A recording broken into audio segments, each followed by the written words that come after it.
नमस्कार, स्वागत है आप सभी का। मैं हूं प्रीति। बुलेटिन की शुरुआत सुबह 9 बजे की हेडलाइंस के साथ।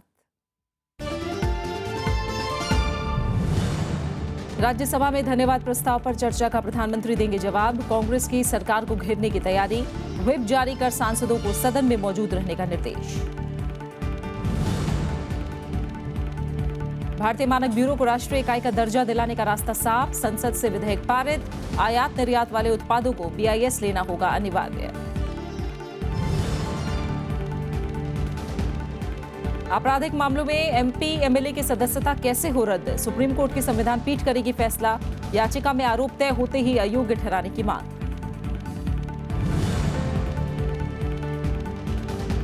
महाराष्ट्र सदन घोटाले में छगन भुजबल की बढ़ सकती हैं मुश्किलें। ED ने भेजा समन। मनी लॉन्ड्रिंग मामले में 14 मार्च को होगी पूछताछ।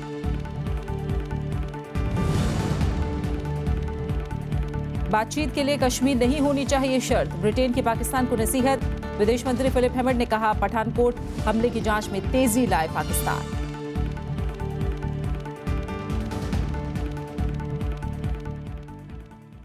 राज्यसभा में आज राष्ट्रपति के अभिभाषण से जुड़े धन्यवाद प्रस्ताव पर चर्चा का प्रधानमंत्री नरेंद्र मोदी जवाब देंगे। कांग्रेस ने अपने सभी सांसदों को व्हिप जारी करके आज राज्यसभा में उपस्थित रहने का निर्देश दिया है। कांग्रेस ने अपने सांसदों को प्रधानमंत्री के जवाब के वक्त सदन में रहने को कहा है। कांग्रेस ने मंगलवार देर रात 3 लाइन का व्हिप जारी किया। PTI के मुताबिक बुधवार को राज्यसभा में विपक्ष की तरफ से संशोधन प्रस्ताव दिया जा सकता है। ये संशोधन प्रस्ताव विपक्ष के नेता गुलाम नबी आजाद और अश्विनी कुमार दे सकते हैं। राज्यसभा में आज दोपहर 2 बजे चर्चा का जवाब दिया जाएगा, जिसके बाद विपक्ष सरकार को घेरने की तैयारी में है। इससे पहले कल धन्यवाद प्रस्ताव पर चर्चा के दौरान सरकार ने असहिष्णुता, महंगाई, काले धन और विदेश नीति पर विपक्ष के आरोपों को खारिज किया। वित्त मंत्री अरुण जेटली ने कहा कि काले धन को वापस लाने में सरकार पूरी तरह गंभीर है। उन्होंने इशरत जहां मामले पर विपक्षी दलों के रुख की भी तीखी आलोचना की। वहीं चर्चा के दौरान विपक्षी दलों ने देशद्रोह बनाम राष्ट्रवाद की बहस के जरिए सरकार को घेरने की कोशिश की। मंगलवार को राज्यसभा में राष्ट्रपति के अभिभाषण पर धन्यवाद प्रस्ताव पर चर्चा के दौरान वित्त मंत्री अरुण जेटली ने विपक्ष के सभी आरोपों को खारिज किया। उन्होंने कहा कि वैश्विक आर्थिक संकट के बीच भारत की अर्थव्यवस्था तरक्की कर रही है। ये 3 हिस्सों में गया। इसका सबसे बड़ा हिस्सा जो था, मैं अकाउंट दे सकता हूं, वो कंज्यूमर को गया। जब प्राइवेट इन्वेस्टमेंट दुनिया की मंदी के माहौल में धीमी है, तो जो सार्वजनिक पब्लिक इन्वेस्टमेंट है उसको बढ़ाने की आवश्यकता है। जो आज हम लोग ग्रोथ अचीव कर पा रहे हैं, ये 3 कारण इसके मूल हैं। पब्लिक इन्वेस्टमेंट है, फॉरेन डायरेक्ट इन्वेस्टमेंट है जो बड़ी है, और थोड़ी अर्बन डिमांड बड़ी है। इससे पहले CPM सांसद सीताराम येचुरी ने चर्चा के दौरान सरकार पर देश में फांसीवाद की विचारधारा थोपने का आरोप लगाया। Intolerance that is happening along with these institutions of higher education, and this rising intolerance and the use of nationalism. I must say it, sir, I'm very deeply concerned that it is chillingly reminiscent of how Hitler and used nationalism in order to establish fascism. What is your independent foreign policy? Are you not making this country subservient to American imperialist power? Can we agree to this? I'm not getting into our relationship with other countries. What is our stand? Why it is now changed? Congress नेता रजनी पाटिल ने आरोप लगाया कि NDA सरकार UPA सरकार की योजनाओं का नाम बदलकर श्रेय लेने की कोशिश कर रही है।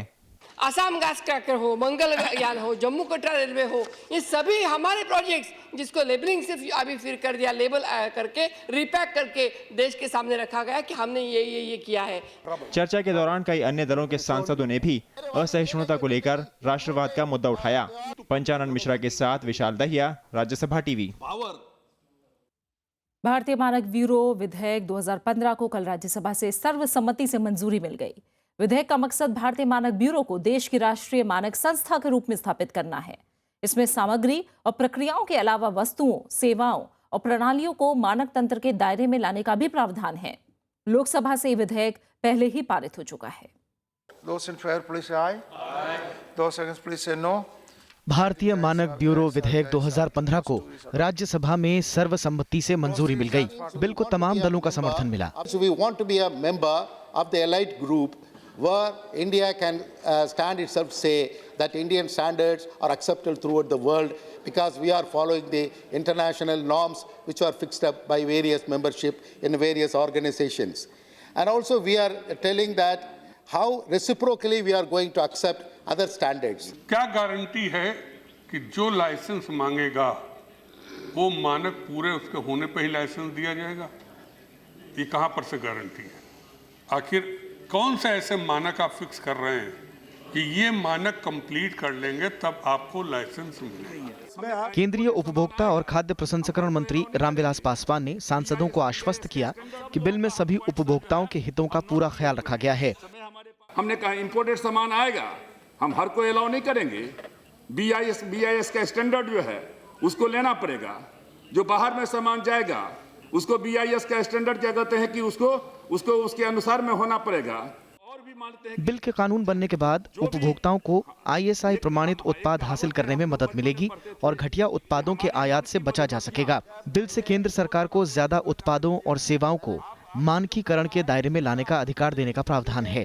फिलहाल भारतीय मानक ब्यूरो को औपचारिक रूप से एक राष्ट्रीय इकाई का दर्जा हासिल नहीं है, जबकि ये अंतर्राष्ट्रीय कार्यक्रमों और संस्थाओं में देश की अगुवाई करता है।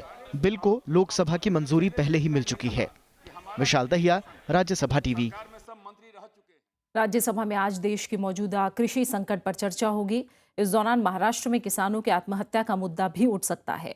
सरकारी आंकड़ों के मुताबिक महाराष्ट्र में पिछले एक साल में 3,228 किसानों ने आत्महत्या की है, जो पिछले 14 साल में सबसे ज्यादा है।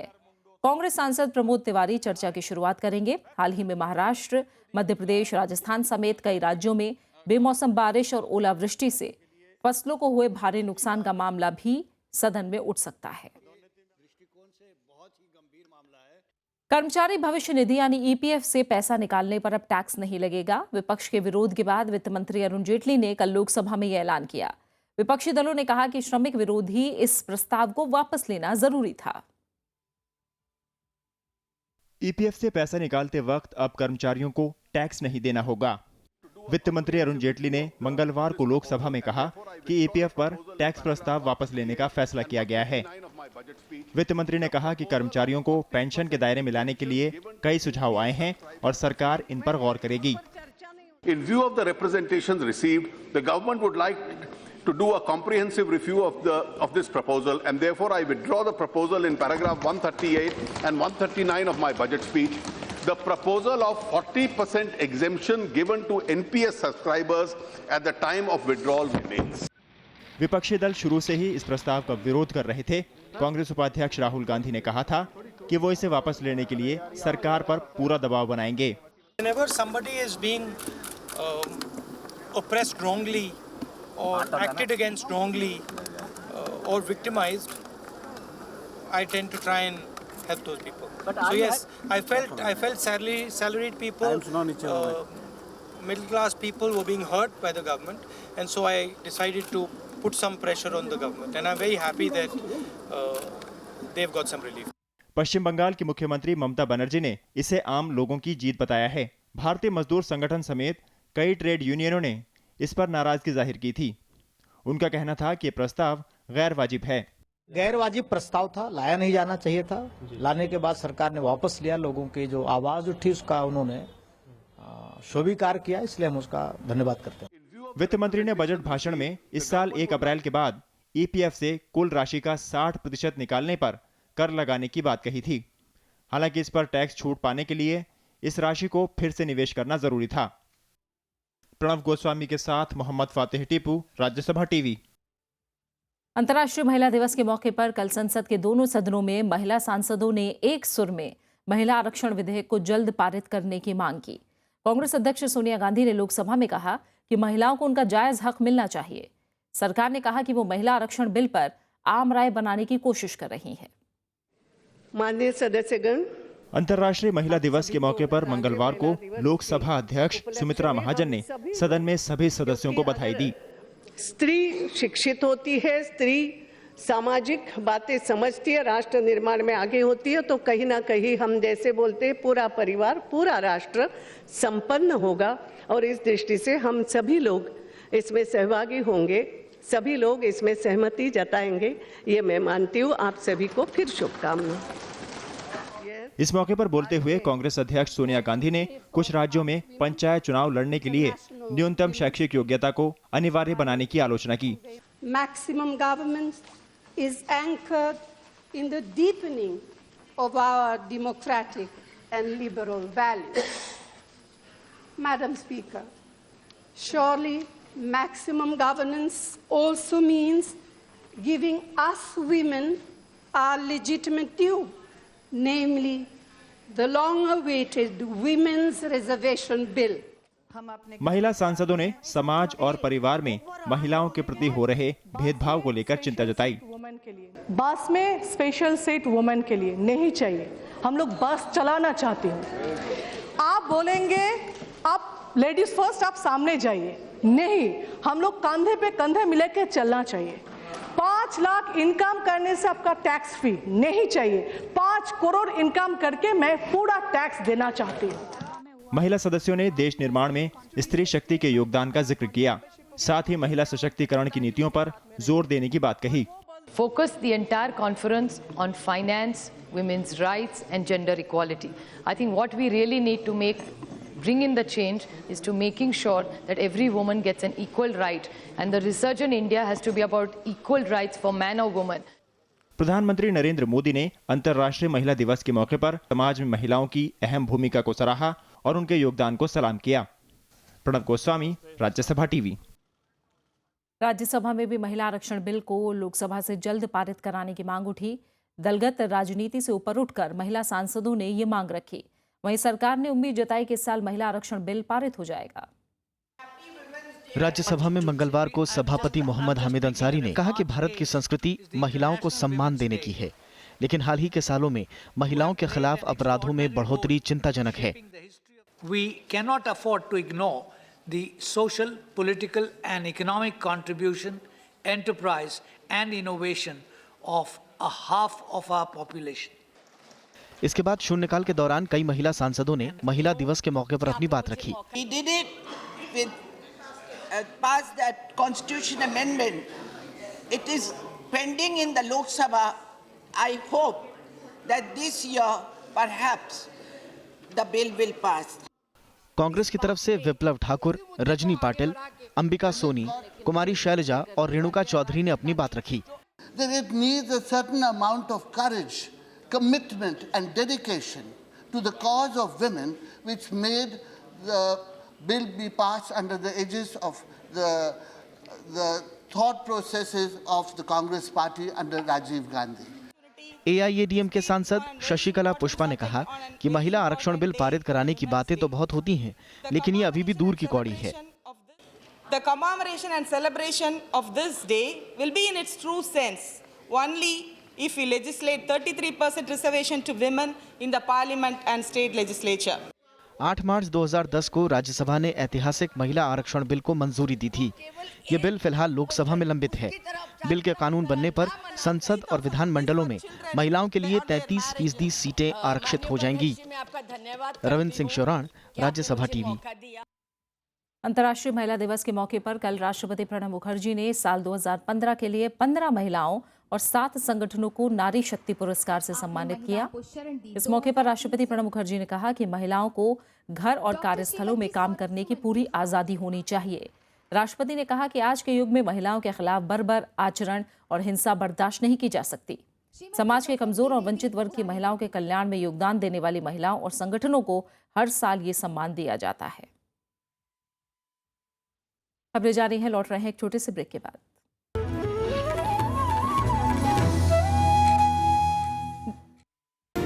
महामहिम राज्यपाल में आपका स्वागत है। लोकतंत्र की हिफाजत। आज भी हम चाहते हैं कि अधिक से अधिक दिन तक संसद विधानसभा चले। संविधान की मर्यादा।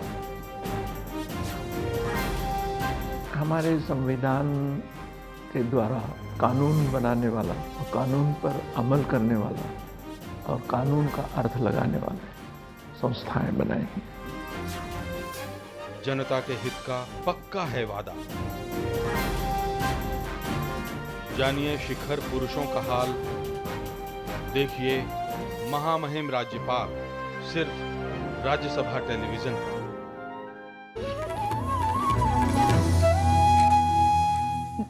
आपराधिक मामलों के आरोपी सांसदों और विधायकों को अयोग्य ठहराए जाने से जुड़ी याचिकाओं की सुनवाई अब संविधान पीठ करेगी। जस्टिस रंजन गोगोई की अध्यक्षता वाली सुप्रीम कोर्ट की 3 सदस्यीय पीठ ने कहा कि 5 सदस्यीय पीठ का गठन करने के लिए याचिकाएं मुख्य न्यायाधीश के पास भेज दी गई हैं। सुप्रीम कोर्ट में इस सवाल को लेकर याचिकाएं विचाराधीन हैं कि आपराधिक आरोपों का सामना कर रहे जनप्रतिनिधियों को कब अयोग्य ठहराया जा सकता है। पीठ ने पूछा कि ऐसे मामलों में आरोप तय होने पर ही जनप्रतिनिधियों को अयोग्य ठहराया जा सकता है या दोषी ठहराए जाने पर। 3 सदस्यीय पीठ ने कहा कि इस तरह के मुद्दों पर बड़ी पीठ में फैसला होना जरूरी है। इससे पहले सुप्रीम कोर्ट ने निचली अदालतों के लिए मौजूदा सांसदों और विधायकों के आपराधिक मामलों की सुनवाई की समय सीमा 1 वर्ष तय की गई थी। साथ ही 1 साल में सुनवाई पूरी नहीं होने पर संबंधित हाईकोर्ट के मुख्य न्यायाधीश को पूरी जानकारी देने के लिए कहा था। उद्योगपति विजय माल्या की मुश्किलें और बढ़ गई हैं। सुप्रीम कोर्ट आज माल्या के विदेश जाने पर रोक लगाने से जुड़ी याचिका पर सुनवाई करेगा। दरअसल कल भारतीय स्टेट बैंक समेत 17 बैंकों ने सुप्रीम कोर्ट से माल्या के विदेश जाने पर रोक लगाने की मांग की थी। सोमवार को माल्या को कर्ज वसूली न्यायाधिकरण से भी झटका लगा था। न्यायाधिकरण ने ब्रिटेन की डियाजियो कंपनी से 515 करोड़ रुपए निकालने पर रोक लगा दी है। भारतीय स्टेट बैंक की याचिका पर यह आदेश आया था। माल्या ने यूनाइटेड स्पिरिट्स लिमिटेड में अपनी बड़ी हिस्सेदारी डियाजियो को बेच दी है। महाराष्ट्र सदन घोटाले के मामले में एनसीपी नेता छगन भुजबल की मुश्किलें बढ़ सकती हैं। प्रवर्तन निदेशालय ने छगन भुजबल के खिलाफ समन जारी किया है। ईडी महाराष्ट्र के पूर्व लोक निर्माण मंत्री और एनसीपी नेता छगन भुजबल से 14 मार्च को पूछताछ करेगी। जांच एजेंसी इस मामले में मनी लॉन्ड्रिंग कानून के तहत उनके बयान दर्ज कर सकती है। प्रवर्तन निदेशालय ने इस मामले में पहले मनी लॉन्ड्रिंग कानून के तहत मामला दर्ज किया था, जिसमें भुजबल और उनके कुछ सहयोगियों के साथ ही छगन भुजबल के भतीजे समीर का नाम शामिल है। समीर की इस मामले में पहले ही गिरफ्तारी हो चुकी है। प्रवर्तन निदेशालय ने इसी मामले में पिछले महीने भुजबल के बेटे पंकज से भी पूछताछ की थी। ईडी ने भुजबल और कुछ अन्य लोगों से संबंधित 9 परिसरों पर 2 बार छापे मारे थे। हालांकि छगन भुजबल अपने ऊपर लगे आरोपों को निराधार बताते हुए इसे राजनीतिक दुर्भावना से प्रेरित कार्रवाई बता रहे हैं। दिल्ली में यमुना नदी के किनारे होने वाले वर्ल्ड कल्चर फेस्टिवल पर रोक लगाने की याचिका पर एनजीटी आज भी सुनवाई करेगी। कल इस मामले की सुनवाई करते हुए प्राधिकरण ने पर्यावरण मंत्रालय और जल संसाधन मंत्रालय से इस बारे में जवाब मांगा था। वहीं आध्यात्मिक गुरु श्री श्री रविशंकर ने कार्यक्रम स्थल में पेड़ पौधे काटे जाने से इनकार किया है। दिल्ली में यमुना के तट पर होने वाले श्री श्री रविशंकर के कार्यक्रम पर उठे विवाद को लेकर एनजीटी में मंगलवार को सुनवाई हुई, जिसमें डीडीए को कड़ी फटकार लगाई गई है। साथ ही ट्राइब्यूनल ने देर से याचिका दायर करने पर नाराजगी जताई है।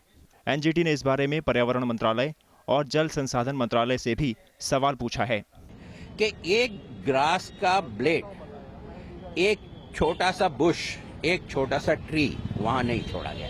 यही हमारी कंप्लेंट है कि ये जो डैमेज हो रही है ये बहुत सख्त डैमेज है, बहुत प्रभावकारी है, जिसके ऊपर ग्राउंड वाटर रिचार्ज पे फर्क पड़ेगा और डैमेज होगी।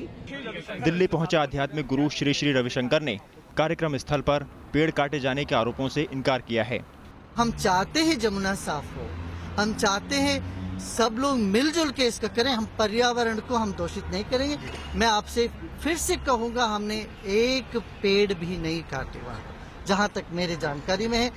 हम पर्यावरण के लिए बहुत ही हमदर्द रखने वाले हैं। कार्यक्रम के लिए सेना की ओर से यमुना नदी पर पैंटून पुल बनाने को लेकर भी सवाल उठ रहे हैं। वहीं राष्ट्रपति प्रणब मुखर्जी का मुख्य अतिथि के तौर पर इसमें शामिल होने का कार्यक्रम रद्द हो गया है। 11 से 13 मार्च तक होने वाले आर्ट ऑफ लिविंग के कार्यक्रम वर्ल्ड कल्चर फेस्टिवल में दुनिया भर से करीब 35 लाख से ज्यादा लोगों के आने की उम्मीद है। विपिन चौहान, राज्यसभा टीवी। पंजाब में स्वाइन फ्लू का कहर जारी है। बीते 1 महीने में इस वायरस की वजह से 30 लोग दम तोड़ चुके हैं और राज्य में स्वाइन फ्लू से मरने वालों की संख्या 61 हो गई है। अभी तक 163 मामलों में स्वाइन फ्लू की पुष्टि हो चुकी है। इस बीमारी का ज्यादा असर भटिंडा, फिरोजपुर, फरीदकोट और लुधियाना के आसपास के इलाकों में बना हुआ है। पंजाब सरकार ने पिछले महीने हालात का जायजा लेने के लिए कमेटी का गठन किया था। वहीं हरियाणा में भी स्वाइन फ्लू से 5 लोगों की मौत हो गई है। जम्मू कश्मीर के आरएसपुरा सेक्टर में मिली सुरंग की जांच को लेकर भारत ने पाकिस्तान से संयुक्त टीम बनाने को कहा है। पाकिस्तान की तरफ से भी संयुक्त जांच का भरोसा दिया गया है। बीएसएफ के आईजी राकेश शर्मा के अनुसार भारत ने अपनी तरफ से जांच पूरी कर ली है और सुरंग को लेकर मिली सूचना को पाकिस्तान के साथ साझा किया जा चुका है। 3 मार्च को यहां 30 मीटर लंबी सुरंग मिली थी। पुलिस ने इस मामले में अज्ञात लोगों के खिलाफ एक एफआईआर भी दर्ज की है। हमने उनसे आग्रह किया है, रिक्वेस्ट की है कि आप भी जॉइंट वेरिफिकेशन के लिए आगे आइए और हम चाहेंगे कि उनके भी सेक्टर कमांडर आगे आएं और हमारी इस इन्वेस्टिगेशन में मदद करें। उन्होंने जांच का भरोसा दिया है और ये भी कहा है कि वो अपने हायर हेडक्वार्टर से परमिशन लेके जल्दी हमको सूचना देंगे। ब्रिटेन ने पाकिस्तान को भारत से बिना शर्त बातचीत की सलाह दी है। पाकिस्तान पहुंचे ब्रिटेन के विदेश मंत्री फिलिप हैमंड ने कश्मीर को बातचीत की शर्त ना बनाए जाने की बात कही। उन्होंने पठानकोट आतंकी हमले की जांच में तेजी लाने को भी कहा है। एक दिवसीय दौरे पर इस्लामाबाद पहुंचे ब्रिटेन के विदेश मंत्री फिलिप हैमंड ने पाकिस्तान को बिना शर्त भारत के साथ बातचीत की सलाह दी। उन्होंने कहा है कि बातचीत के लिए पाकिस्तान को कश्मीर मुद्दे का समाधान पूर्व शर्त के तौर पर नहीं रखना चाहिए। We also discussed the relationship between India and Pakistan and how to maintain the process of dialogue between the two countries. Britain के विदेश मंत्री ने पाकिस्तान से पठानकोट आतंकवादी हमले की जांच में तेजी लाने के लिए भी कहा है। उन्होंने दोनों पड़ोसियों को आतंकवाद और शांति प्रक्रिया को बाधित करने वाले तत्वों से सावधान रहने की सलाह दी। And I would urge both governments not to allow non-state actors, whether they're terrorists, extremists or political pressure groups, to derail a process which I know both the government of Pakistan and the government of India recognizes is necessary and is in the interest of their respective countries. इस मौके पर पाकिस्तानी प्रधानमंत्री नवाज शरीफ के विदेश मामलों के सलाहकार सरताज अजीज ने कहा कि पाकिस्तान पठानकोट मामले की जांच पूरी करेगा। उन्होंने भरोसा दिलाया कि जल्द ही पाकिस्तानी जांच दल भारत का दौरा करेगा। Our joint investigation team is completing its work and is likely to go in the next few days. And we are also hopeful that India's foreign secretary level talks with India will also resume in the near future, because their own High Commissioner made a statement that the two are not linked, and so I hope that the talks can be resumed soon. सरताज अजीज ने संभावित आतंकी खतरे को लेकर भारत के साथ खुफिया जानकारी साझा किए जाने की भी बात कही। Bureau report, Rajya Sabha TV. ICC world T20 के दौरान हिमाचल प्रदेश के धर्मशाला में होने वाले भारत पाक क्रिकेट मैच को लेकर संशय बरकरार है। पाकिस्तान क्रिकेट बोर्ड ने आईसीसी और बीसीसीआई को चिट्ठी लिखकर मैच का वेन्यू बदलने की मांग की है। भारत और पाकिस्तान के बीच धर्मशाला में 19 मार्च को मैच पहले से तय है। अब पाकिस्तान ने मैच का वेन्यू बदलकर कोलकाता या मोहाली करने की मांग की है। पाकिस्तानी टीम ने बुधवार को भारत आना था, लेकिन अब पीसीबी ने साफ किया है कि पाकिस्तानी गृह मंत्रालय की क्लियरेंस मिलने के बाद ही टीम की रवानगी हो सकती है। हालांकि इससे पहले कल दिल्ली में बीसीसीआई के अधिकारियों ने गृह मंत्रालय के साथ बैठक की। इसके बाद टूर्नामेंट के निदेशक एमवी श्रीधर ने कहा कि भारत और पाकिस्तान के बीच मैच पूर्व निर्धारित कार्यक्रम के अनुसार धर्मशाला में ही होगा। अमेरिका के मिसिसिपी राज्य में रिपब्लिकन पार्टी के प्रमुख दावेदार डोनाल्ड ट्रंप और डेमोक्रेट की तरफ से राष्ट्रपति पद की दावेदार हिलेरी क्लिंटन ने प्राइमरी चुनाव जीत लिया है। मिसिसिपी में चुनाव जीतने के साथ हिलेरी को 21 प्रतिनिधियों का समर्थन हासिल हो गया है। इसके साथ ही उन्हें समर्थन करने वाले प्रतिनिधियों की संख्या 1134 हो गई है। पार्टी में राष्ट्रपति उम्मीदवारी के लिए हिलेरी को 4765 प्रतिनिधियों में से 2384 प्रतिनिधियों का समर्थन हासिल करना जरूरी होगा। वहीं डोनाल्ड ट्रंप को अब तक 384 प्रतिनिधियों का समर्थन हासिल हुआ है। डोनाल्ड ट्रंप को पार्टी की उम्मीदवारी के लिए 2472 प्रतिनिधियों में 1237 प्रतिनिधियों का समर्थन हासिल करना जरूरी होगा। आज साल का पहला सूर्य ग्रहण है। भारत समेत कई देशों में सूर्य ग्रहण का नजारा देखने को मिला। दुनिया के कई देशों में सूर्य ग्रहण की वजह से सुबह के वक्त अंधेरा छा गया। सूर्य ग्रहण की 4 तस्वीरें एक साथ, जिनमें 3 तस्वीरें भारत के अलग अलग राज्यों की हैं, जबकि चौथी तस्वीर इंडोनेशिया की है। भारत में सूर्य ग्रहण आंशिक रूप से लगा। ऐसा इसलिए क्योंकि ग्रहण की शुरुआत सूर्योदय से पहले हो गई, जिसकी वजह से पूर्वी राज्यों और पूर्वीय तटीय इलाकों में आंशिक सूर्य ग्रहण का नज़ारा देखने को मिला। पूर्ण सूर्य ग्रहण इंडोनेशिया, सुमात्रा और ऑस्ट्रेलिया में नजर आया। सूर्य ग्रहण जो भारत में कई हिस्सों में आंशिक था, विश्व में कोई और देशों में जैसे इंडोनेशिया, मलेशिया, इन जगहों में जो है संपूर्ण सूर्य ग्रहण था। सूर्य ग्रहण के बाद वाराणसी और इलाहाबाद में लोगों ने नदी में स्नान की। भौगोलिक दृष्टिकोण से पृथ्वी की छाया पड़ती है, इसलिए ग्रहण लगता है। लेकिन अगर भौगोलिक और ऐतिहासिक दृष्टिकोण ही माना जाए तो हमसे क्यों जोड़ा गया इसे? हम क्यों स्नान करने आए? हम पुण्य का लाभ क्यों ले रहे हैं? अगर भौगोलिक दृष्टि से देखिए तो चंद्रमा और पृथ्वी के बीच में जब उनकी छाया सूर्य के ऊपर पड़ती है तब वहाँ ग्रह का मन दिखाई नहीं पड़ते, तो इसलिए उसको ग्रह मान लिया। आपको बता दें कि पूर्ण सूर्य ग्रहण तब होता है जब सूरज और धरती के बीच चंद्रमा कुछ इस तरह से आ जाता है कि धरती से देखने पर ऐसा लगे जैसे चंद्रमा ने सूरज को पूरी तरह से ढक लिया हो। ऐसी स्थिति में दिन में अंधेरा छा जाता है। Bureau report, Rajya Sabha TV. आज the first lady of Indian cinema Devika Rani की पुण्यतिथि है। हिंदी फिल्मों में आधुनिक भारतीय नारी का सशक्त चित्रण करने वाली अभिनेत्री देविका रानी ने न सिर्फ अपने अभिनय से भारतीय सिनेमा को सजाया, बल्कि अशोक कुमार और दिलीप कुमार जैसे दिग्गज कलाकार भी दिए।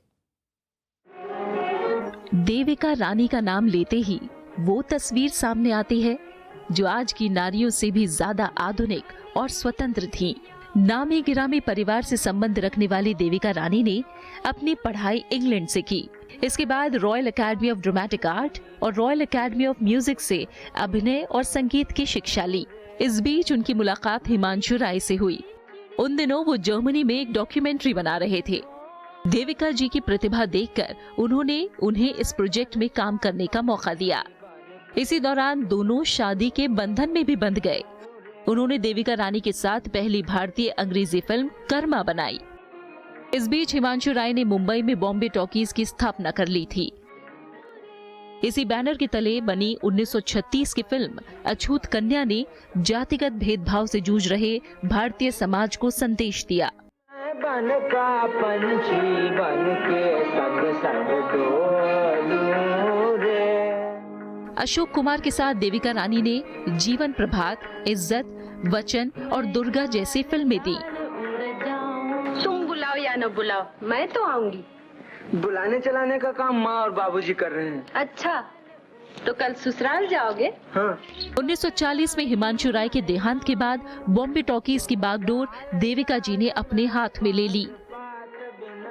देविका रानी की बतौर अभिनेत्री आखिरी फिल्म रही 1943 में आई हमारी बात। 1969 में जब दादा साहेब फाल्के अवार्ड की शुरुआत हुई, वो उससे नवाजी जाने वाली पहली शख्सियत बनी। उन्हें पद्मश्री से भी सम्मानित किया गया। Bureau report, Rajya Sabha TV. और आखिर में हेडलाइंस पर एक नजर। राज्यसभा में धन्यवाद प्रस्ताव पर चर्चा का प्रधानमंत्री देंगे जवाब। कांग्रेस की सरकार को घेरने की तैयारी, व्हिप जारी कर सांसदों को सदन में मौजूद रहने का निर्देश। भारतीय मानक ब्यूरो को राष्ट्रीय इकाई का दर्जा दिलाने का रास्ता साफ, संसद से विधेयक पारित। आयात निर्यात वाले उत्पादों को BIS लेना होगा अनिवार्य। आपराधिक मामलों में MP, MLA की सदस्यता कैसे हो रद्द, सुप्रीम कोर्ट की संविधान पीठ करेगी फैसला। याचिका में आरोप तय होते ही अयोग्य ठहराने की मांग।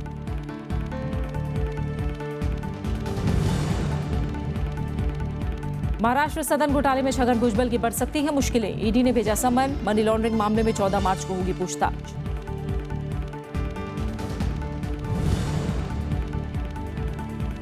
बातचीत के लिए कश्मीर नहीं होनी चाहिए शर्त, ब्रिटेन की पाकिस्तान को नसीहत। विदेश मंत्री फिलिप हेमंड ने कहा, पठानकोट हमले की जांच में तेजी लाए पाकिस्तान। और फिलहाल इस बुलेटिन में इतना ही। आगे आप देख सकते हैं देश देशांतर। नमस्कार।